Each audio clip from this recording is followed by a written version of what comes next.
যে দাবি দেওয়াগুলো বলবো না, এটা স্বতন্ত্র দাবি দেওয়া। বিশ্ববিদ্যালয়ের নিরাপত্তা, বহিরাগত যেন কোনোভাবে এখানে ডমিনেট করতে না পারে, সেই সব জিনিসগুলো আমরা ছাত্র ছাত্রীদেরকে নিয়ে, আমাদের প্রশাসনকে নিয়ে যৌথ মিটিং এর মাধ্যমে ওয়ে ফরওয়ার্ড করব, যাতে করে বিশ্ববিদ্যালয় আমাদের একটা পিসফুল এবং এখানকার এনভায়রনমেন্ট যেন শিক্ষার মতো হয়, সেই বিষয়ে আমরা সবাই ভূমিকা রাখবো, এগিয়ে যাব। আরেকটা জিনিস তোমরা বলেছো যে তোমাদের শিক্ষা জীবন যেন বা প্রশাসনিক বা কোন রকম ব্যবস্থার মাধ্যমে যেন ক্ষতিগ্রস্ত না হয়। এটা তুমি নিশ্চিত জানো, অনেক ছেলে মেয়েরা একটা দামি মোবাইল কিনে দেওয়ার জন্য বাবা মায়ের কাছ থেকে কিন্তু বিভিন্ন ভাবে আবদার করে, কিন্তু যখন বাবা দেখে শেষ পর্যন্ত যে আর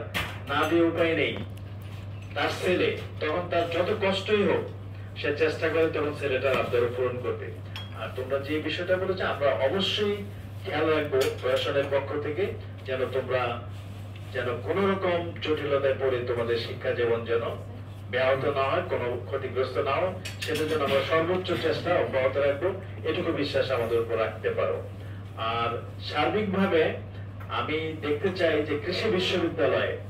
এই জাতীয় অবস্থার মধ্যে পড়ে যেন শিক্ষা এবং বিশ্ববিদ্যালয়ের পরিবেশ